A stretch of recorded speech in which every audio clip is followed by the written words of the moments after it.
오늘 말씀 마태복음 20장 1절부터 16절까지 보도록 하겠습니다.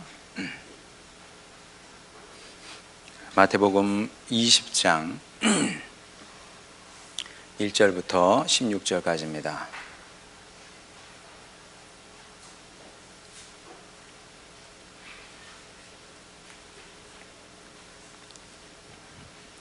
제가 봉독하도록 하겠습니다. 마태복음 20장 1절부터입니다. 천국은 마치 품꾼을 얻어 포도원에 들여보내려고 이른 아침에 나간 집주인과 같으니 그가 하루 한 데나리온씩 품꾼들과 약속하여 포도원에 들여보내고 또 제3시에 나가보니 장터에 놀고 있는 사람들이 또 있는지라. 그들에게 이르되 너희도 포도원에 들어가라. 내가 너희에게 상당하게 주리라 하니 그들이 가고 제6시와 제9시에 또 나아가 그와 같이 하고 제11시에도 나가보니 서 있는 사람들이 또 있는지라. 이르되 너희는 어찌하여 종일토록 놀고 여기 서 있느냐. 이르되 우리를 품꾼으로 쓰는 이가 없음이니이다. 이르되 너희도 포도원에 들어가라 하니라. 저물매 포도원 주인이 청지기에게 이르되 품꾼들을 불러 나중 온 자로부터 시작하여 먼저 온 자까지 삭슬 주라 하니 제11시에 온 자들이 와서 한 데나리온씩을 받거늘 먼저 온 자들이 와서 더 받을 줄 알았더니 그들도 한 데나리온씩 받은지라. 받은 후 집주인을 원망하여 이르되 나중 온 이 사람들은 1시간밖에 일하지 아니하였거늘 그들을 종일 수고하며 더위를 견딘 우리와 같게 하였나이다. 주인이 그 중에 한 사람에게 대답하여 이르되 친구여 내가 내게 잘못한 것이 없노라. 내가 나와 한 데나리온의 약속을 하지 아니하였느냐. 내 것이나 가지고 가라. 나중 온 이 사람에게 너와 같이 주는 것이 내 뜻이니라. 내 것을 가지고 내 뜻대로 할 것이 아니냐. 내가 선함으로 내가 악하게 보느냐. 이와 같이 나중된 자로서 먼저 되고 먼저 된 자로서 나중되리라. 아멘. 제가 지난주에 말씀드린 것처럼 오늘 본문 읽을 때 여러분 어렵죠? 내용이 어려운 것이 아니라 이야기니까 이야기 자체는 어렵지 않습니다만은 이 이야기가 이해가 잘 안 되죠. 탕자의 비유와 일정 부분 비슷한 부분이 있습니다. 탕자의 비유를 보게 되면 큰아들이 아버지께 굉장히 분노하는 장면이 나옵니다. 우리가 잘 아는 장면이죠. 한번 보도록 하겠습니다. 누가복음 15장 28절 30절. 그가 큰아들이 노하여 집에 들어가고자 하지 아니하거늘 아버지가 나와서 권한대 아버지께 대답하여 이르되 내가 여러의 아버지를 섬겨 명을 어김이 없었거늘 내게는 염소 새끼라도 주어 나와 내 벗으로 즐기게 하신 일이 없더니. 그냥 넘겨주세요. 네. 아버지의 살림을 창녀들과 함께 삼켜버린 이 아들, 영어로는 this son of yours, my brother가 아니라 this son of yours, 너의 당신의 이 아들, 아버지의 이 아들이, 자기는 이미 마음에서 버린 거예요, 동생을. 이 아들이 돌아오매 이를 위하여 살찐 송아지를 잡으셨나이다. 솔직히 화날 만하죠. 큰아들의 이 마음 우리는 너무 이해가 되고요, 충분히 공감이 됩니다. 왜? 아버지께서 나에게 이러시면 안 돼요. 이거는 요즘 흔히 하는 것처럼 불공정 이걸 넘어서가 아니라 이거는 상식적으로도 있을 수 없는 일입니다. 그래서 우리도 이 마음을 헤아릴 수 있다는 거예요. 당연한 얘기니까, 누구나 이럴 수 있는 일이니까. 자, 근데 이와는 경우가 좀 다릅니다만은 본문의 비유에서 또 그 주인에게, 고용인에게 화를 내는 사람들이 있는데 이 사람들의 그 불평도 충분히 이해가 됩니다. 6절에 보게 되면 제11시에도 나가보니 서 있는 사람들이 또 있는지라. 이르되 너희는 어찌하여 종일토록 놀고 여기 서 있느냐. 그러면서 이게 이제 11시가 우리 식으로 11시가 아니고요, 2000년 전이잖아요. 우리 시대의 시간으로 환산하면은 오후 5시입니다. 자, 오후 5시부터 6시까지 1시간 일한 사람들이 있었어요. 그런데 그렇다면 이제 거의 일을 안 했다는 거 아니에요. 그래도 서늘할 때 나와서 조금 일한 겁니다. 그런데 오전 7시부터 나와서 일한 사람들이나 이 사람들이나 동일한 임금을 받은 겁니다. 누가 봐도 이거는 말이 안 되는 일이다. 화가 날 법한 일이다. 자, 그래서 말이 안 되기 때문에 항의를 한 겁니다. 자, 그랬더니 뭐라고 항의하냐면 12절 보겠습니다. 나중에 온 이 사람들은 1시간밖에 일하지 아니하였거늘 그들을 종일 수고하여 더위를 견딘 우리와 같게 하였나이다. 이해되죠? 네. 이 불평 불만이 충분히 이해가 됩니다. 자, 정당한 문제 제기이고요. 또 상식을 가진 사람이라면 누구나 다 기분이 나쁠 수밖에 없다. 자, 그런데 여기에 대해서 고용주가 뭐라고 얘기하는지 13절, 14절 보겠습니다. 주인이 그 중에 한 사람에게 대답하여 이르되 친구여 내가 내게 잘못한 것이 없노라. 내가 나와 한 데나리온의 약속을 하지 아니하였느냐. 네 것이나 가지고 가라. 나중 온 이 사람에게 너와 같이 주는 것이 내 뜻이니라. 이렇게 얘기를 했습니다. 자, 그러면 이 말을 듣고 일찍 온 사람들이 설득이 됐을까요? 안 됐을까요? 안 됐죠. 확실히 안 됐습니다. 확실히 안 되는지 어떻게 알아요? 나도 설득이 안 되니까. 여러분도 설득이 안 되죠? 저도 설득이 안 돼요, 이 말이. 뭐 맞는 얘기긴 하지. 그러나 난 당사자잖아요. 당사자 입장에서는 이게 이해가 안 되고 받아들여지지 않는다는 겁니다. 그래서 이제 이 말씀이 어려운 거죠. 그래서 지난주에 얘기한 것처럼 성경을 읽다 보면 어떤 말씀은 이래서 어렵고 또 어떤 말씀은 이래서 어려운데 이 말씀은 이래서 어렵습니다. 자, 그러면 우리가 생각을 해야 됩니다. 예수님이 어떤 의도에서 이렇게 좀 어떻게 생각해 보면 얼토당토하지 않은 그 비유를 드신 건데 어떤 의도에서 이런 말씀을 하셨느냐.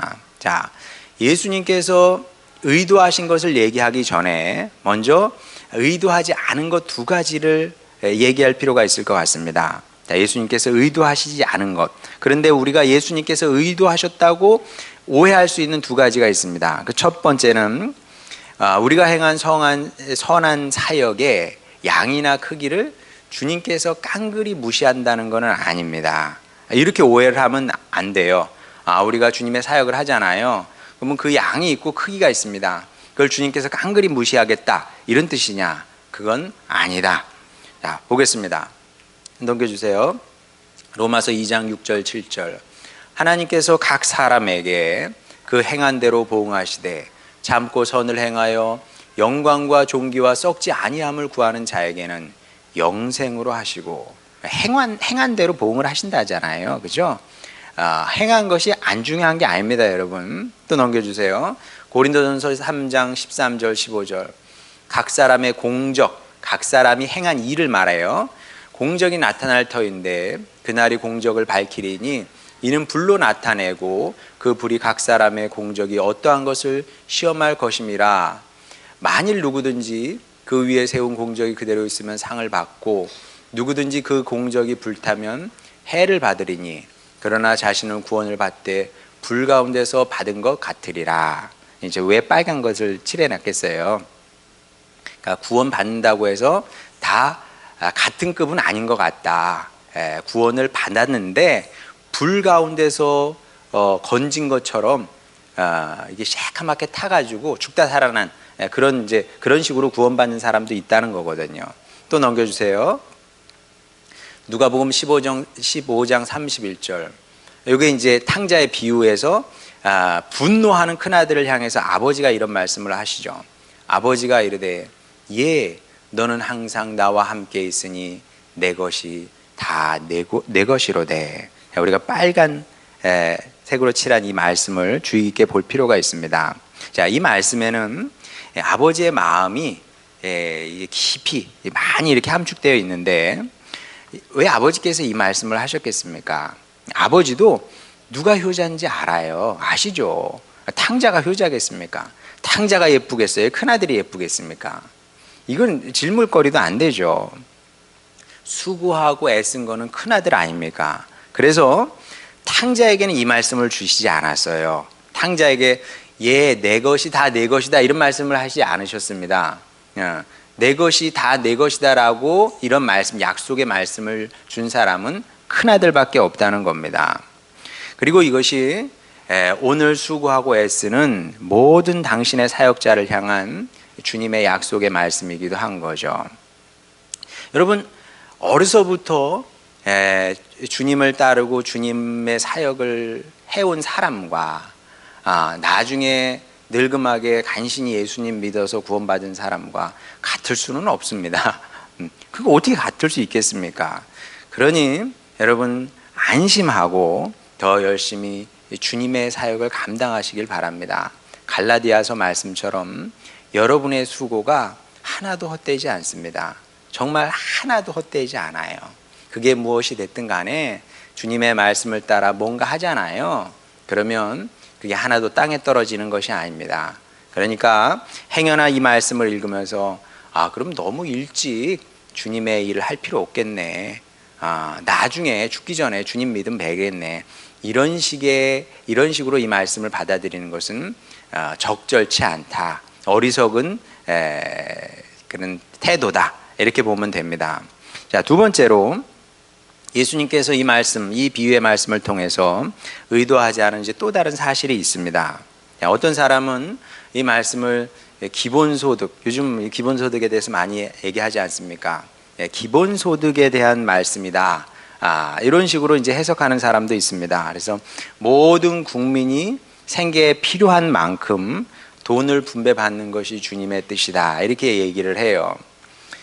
무슨 얘기인지는 이해가 되고요. 그리고 이제 일정 부분 공감하는 부분도 있습니다. 어떤 부분에서 공감하냐 하면 약한 사람을 배려하는 사회, 약한 사람을 배려하는 국가가 좋은 나라죠. 그건 당연한 겁니다. 특히 장애인이나 현저히 어려운 조건에 있는 사람을 국가나 사회가 알뜰살뜰히 이제 보살펴 줘야 되죠. 당연한 거 아니겠습니까?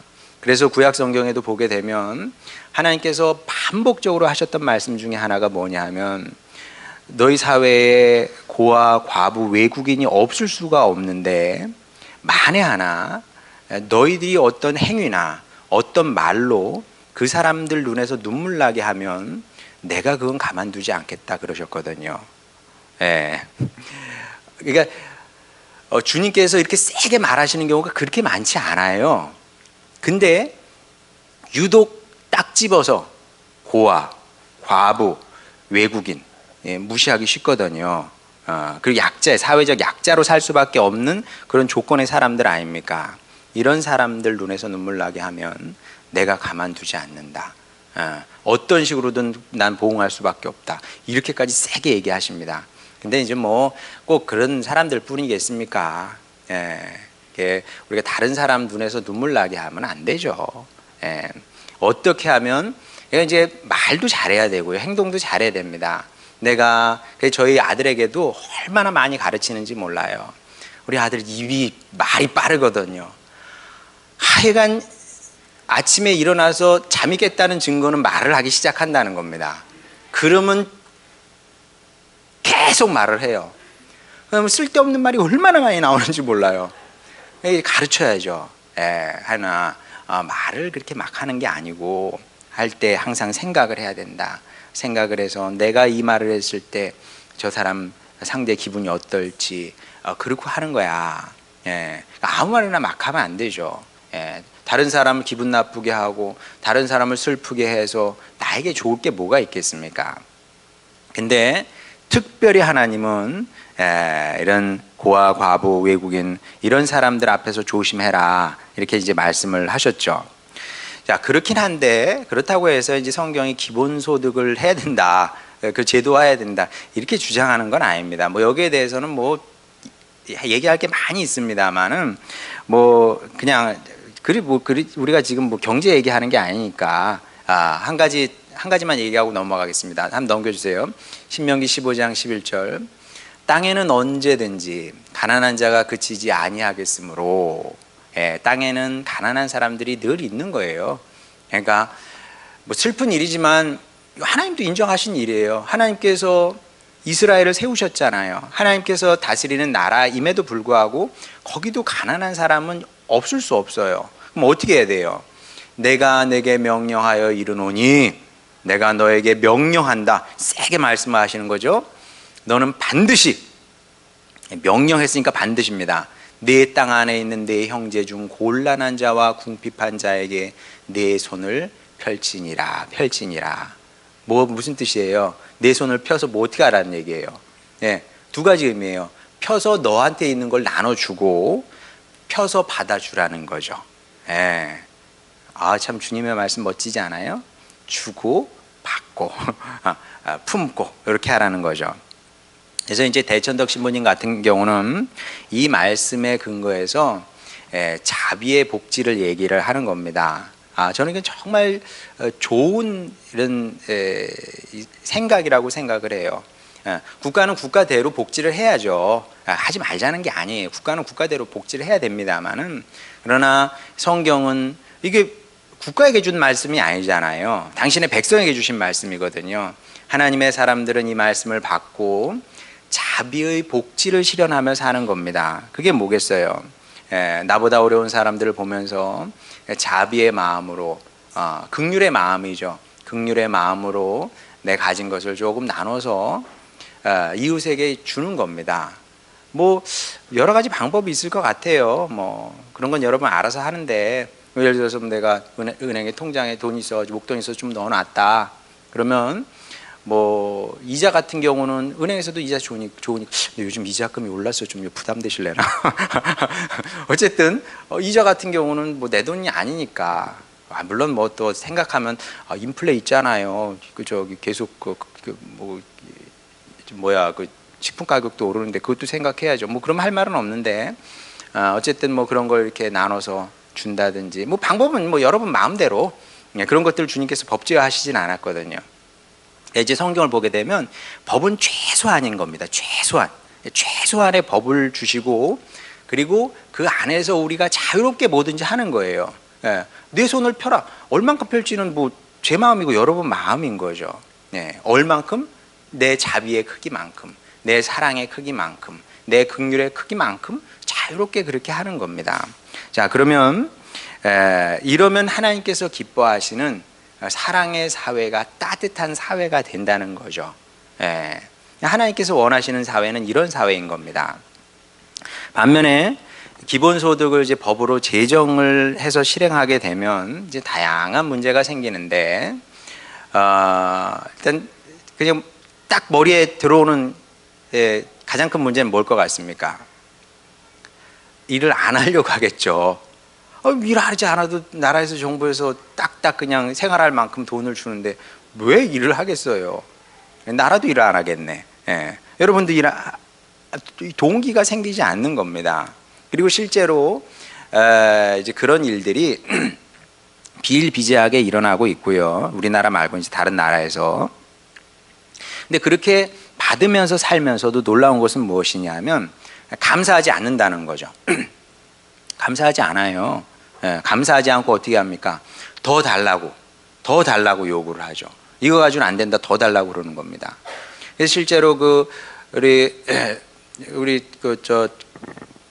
공무원 선생님들 일하시는 데 가서 보면은 제일 어려운 파트 중에 하나가 이 복지 파트라 그래요.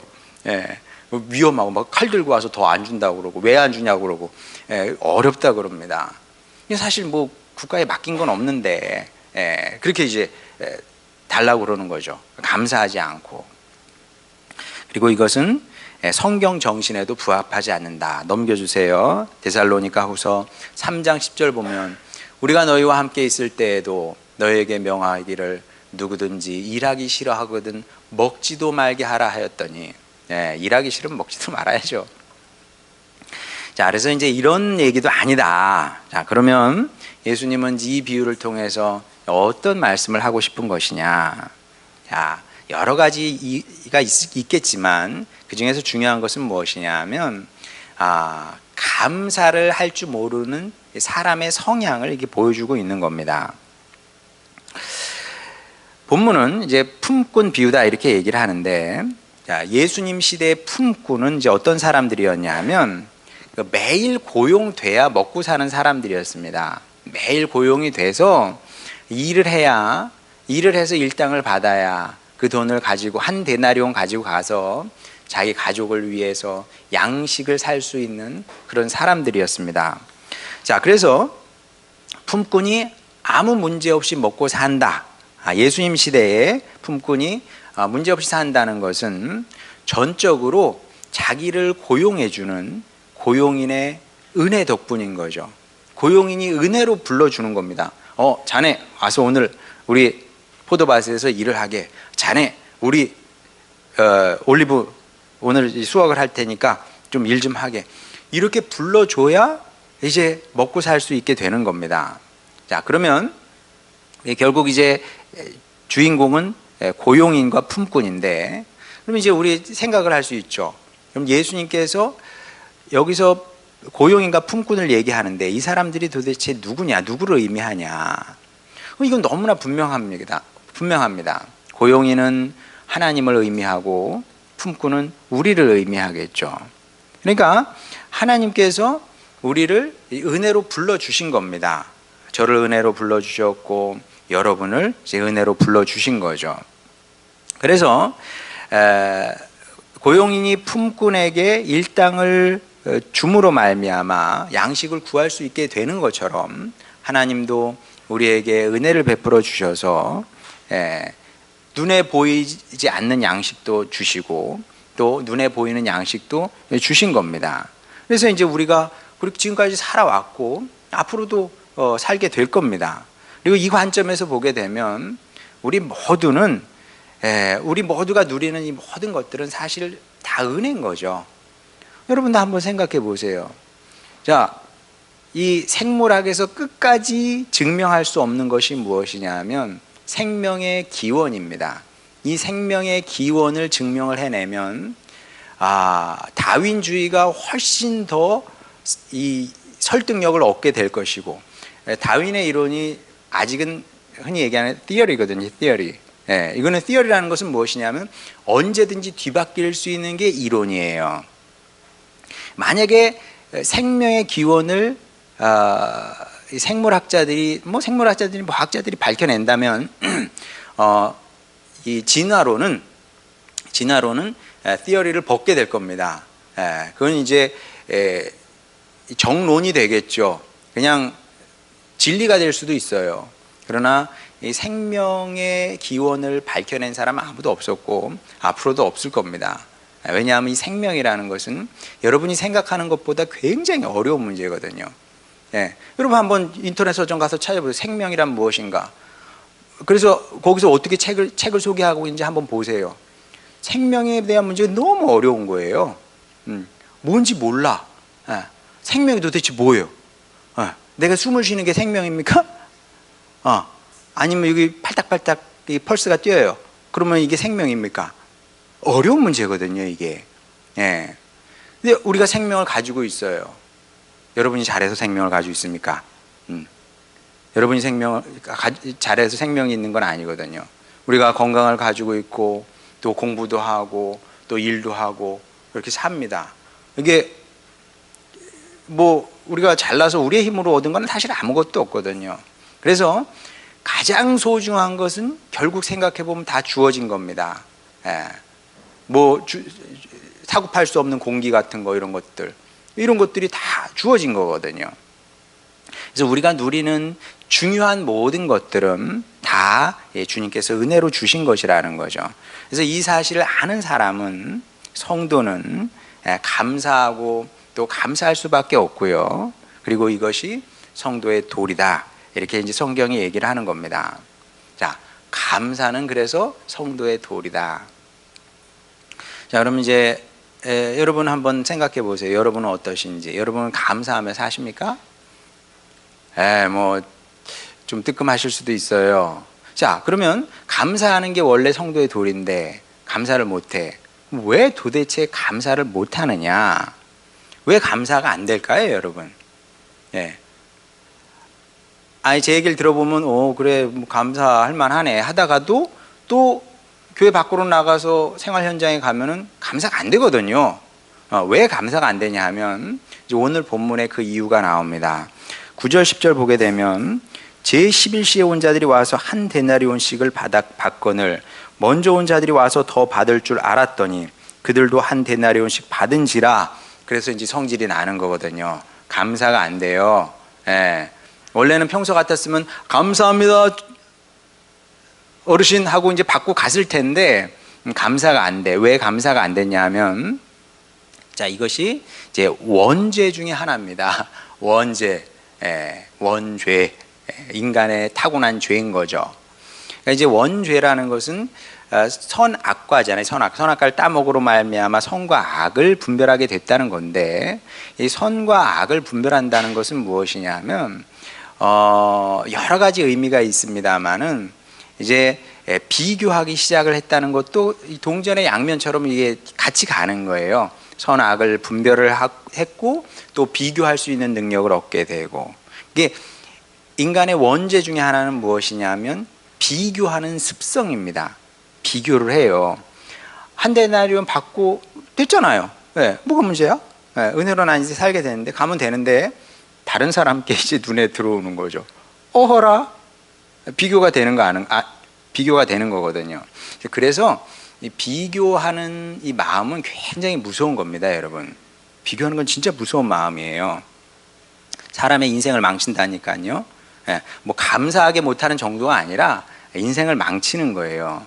정말 그렇습니다. 그래서 만약에 내가 원망하는 사람, 비난하는 사람, 불만하는 사람이 되고 싶다. 자, 그러면 자꾸 비교하면 됩니다. 아주 간단해요. 계속 비교하기 시작하면 자연스럽게 그냥 그렇게 아름답지 않은 인생이 되는 겁니다. 이게 뭐 이 성경에만 이런 얘기가 나와 있는 게 아니라 이게 사실 보편적으로 누구나 다 아는 얘기고요. 그래서 심지어 무신론자였던 마르크스조차도 이런 사람의 성향을 너무나 잘 알아서 이제 이런 말을 했죠. 대중을 선동한 목적으로 한 말입니다만은 한번 들어보세요. 집이 크든 작든 이웃집이 내 집과 동일하면 집의 규모는 중요하지 않다. 그렇죠. 모든 사람이 다 같은 집에 살아요. 그럼 뭐 중요하지 않아. 자, 그런데 이웃이 내 옆에서 대궐 같은 집을 짓는 순간 내 집은 코딱지만하게 느껴진다. 그래서 이 사람의 주장이 뭐냐 하면 대궐 같은 집을 몽땅 다 없애버리고 다 코딱지가 만난 집을 지어서 불평불만하지 않도록 나눠주자, 뭐 이런 거 아니겠습니까? 근데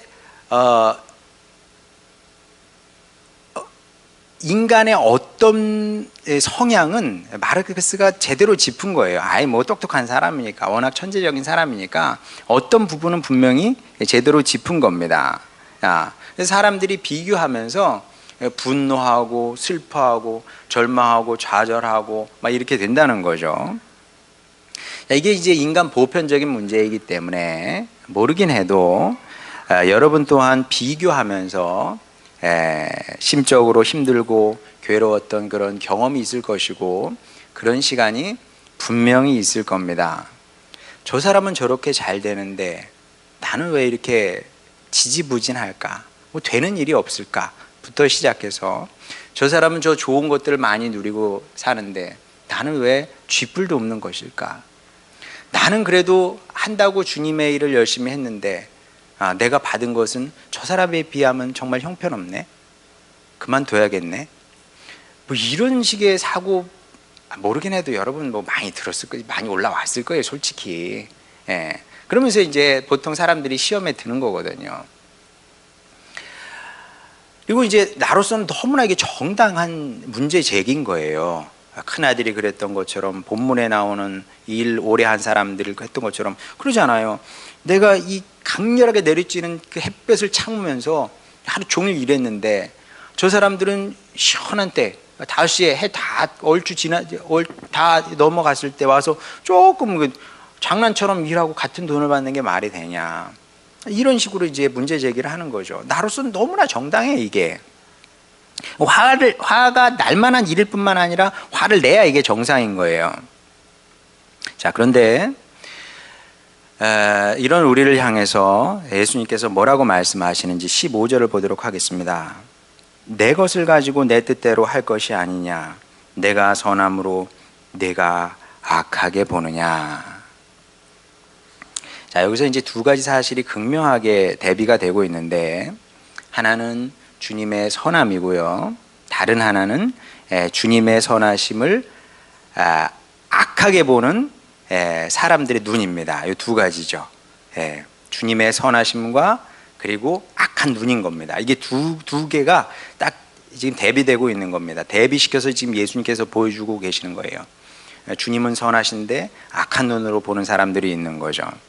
이게 기가 막힌 비유의 말씀인 거예요. 놀라운 주님의 말씀인 거죠. 이 말씀이 보여주고자 하는 것은 무엇이냐 하면, 결국 사람은 이제 두 부류로 나뉘게 된다는 겁니다.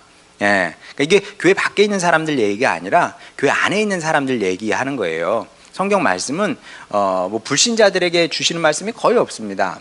다 교회 안에 있는 사람들에게 주시는 말씀이죠. 교회 안에 두 부류의 사람이 있다는 거죠. 한 부류의 사람은 무엇이냐면 주님의 선하심을 보면서 감사하는 사람이 있고요, 다른 부류의 사람은 악한 눈으로 비교하면서 불평, 불만으로 사는 사람이 있다는 겁니다. 자, 이렇게 사람이 두 부류로 갈리게 되는데, 그럼 관건은 저는, 여러분은 어떤 사람이 돼야 되느냐? 이게 이제 이런 질문을 지금 예수님께서 던지시는 겁니다. 너는 어떤 사람이 되려느냐? 어떤 사람이 되시겠습니까? 제가 자주 얘기하는 것처럼 신앙의 문제는 많은 경우 결단과 결정의 문제입니다. 내가 결정하고 내가 선택을 하는 겁니다. 하나님께서 대신 선택해 주시지 않아요. 내가 선택을 하는 겁니다. 자, 그러면 어떤 선택을 해야 되겠습니까? 이 시간 결심을 해야 돼요. 주님, 제가 이제 다시는 비교하며 살지 않겠습니다 라고 결심하고 결단하면 되는 겁니다. 뭐 비교하고 싶어요? 비교하고 싶으면 다른 사람을 보고 싶어요. 보고 싶으면 여러분이 다른 사람을 위해 기도를 하고 싶어. 여러분 이웃을 위해서 기도하고 싶고, 그 다음에 어떤 어려움이 있는지 내가 알아서 내가 할 수 있으면 조금이라도 어떻게 도움이 되고 싶어. 그런 뭐 목적이라면 뭐 관심을 가지세요. 그런데 비교할 목적으로 본다, 이런 거는 이제 그런 일은 더 이상 하지 마시기 바랍니다. 아무 도움이 되지 않아요. 뭐하러 봐요? 뭐하러? 그 사람이 뭘 가지고 있는지 보면 뭐 하게요? 그러니까 SNS 문화가 이게 아주 몹쓸 겁니다. 거기다가 뭐 우리 이사 갔어요, 그러고 막 이사 갔는데 좋은 거 다 찍어 놓잖아요. 다 찍어서 올려.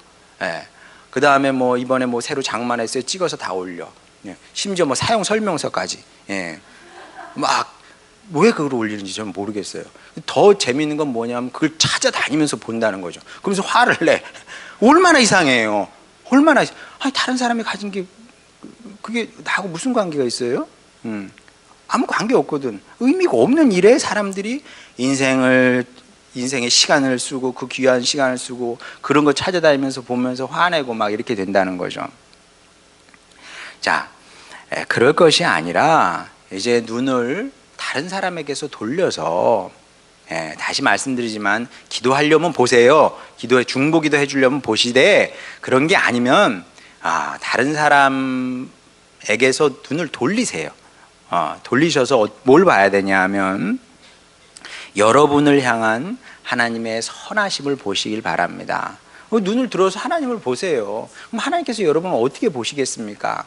항상 웃으면서 보시며 내가 너를 사랑한다, 내가 축복한다, 내가 너를 보호하마, 주님께서 그렇게 말씀하시거든요. 그러면 이제 감사할 수 있게 되는, 그럼 감사하는 마음이 올라오게 되는 겁니다. 그러면 내 이웃만 하나님의 큰 은혜를 누리며 사는 것이 아니라, 나도 큰 은혜를 누리며 살고 있구나, 이 사실을 깨닫게 되는 겁니다. 자, 그리고 나서 이 확신이 들게 되면 그 다음에는 사도 바울의 고백이 자연스럽게 내 입에서 나오게 되는 겁니다. 사도 바울의 고백이 뭡니까? 고린도후서 12장 9절, 나에게 이르시기를 내 은혜가 내게 족하도다. 이는 내 능력이 약한 데서 온전하여 짐이라 하신지라. 그러므로 도리어 크게 기뻐함으로 나의 여러 약한 것들에 대하여 자랑하리니 이는 그리스도의 능력이 내게 머물게 하려 함이라. 이 말씀이 오라예요, 여러분. 하나님의 은혜가 제게 흘러넘치고 족하고요, 여러분에게도 족하고 흘러넘칩니다. 그리고 지금까지 그랬고요, 그리고 앞으로도 주님의 은혜로 살게 될 것이고요, 그리고 더 나아가서 주님의 은혜가 여러분을 구원의 길로 영원한 주님의 나라로 인도하게 될 겁니다. 그러니까 주님의 은혜가 여러분의 인생 가운데 평생토록 이렇게 흘러넘치게 될 테니 이제 비교하는 것을 그치고 눈을 들어 여러분을 향한 하나님의 사랑과 은혜를 볼 줄 아는 성도 여러분이 되시길 바랍니다. 그래서 바라기는 하늘아버지의 마음을 헤아릴 줄 아는 그런 좋은 참 효자 효녀로 살 뿐만 아니라, 탕자의 비유에서 아버지께서 큰아들에게 주신 말씀이 있잖아요. 얘 내 것이다, 내 것이다. 그럼요, 여러분. 이 땅의 삶이 전부가 아니에요. 제가 받은 것이 이게 쬐끔이에요, 쬐끔. 여러분도 지금 쬐끔. 나중에 주님의 모든 것이, 하나님 아버지의 모든 것이 여러분의 것이 될 겁니다. 이 사실을 기억하시고 받은 것으로 만족하면서, 주님, 제가 이것 가지고 주님의 사역을 해내겠습니다. 감사함으로 기쁨으로 해내겠습니다. 그리하여 주님 나라에서 칭찬받게 하시고 또 주님께서 약속하신 그 유산을, 영원한 유산을 받기를 원합니다. 이런 자세로 살아내셔서 하나님께 기쁨이 되시고 또 하나님의 자랑이 되고 또 주님 나라에서 별처럼 빛나는 주님의 자녀들 다 되시기를 주님의 이름으로 축원합니다. 우리 찬양 부르고 기도하도록 하겠습니다.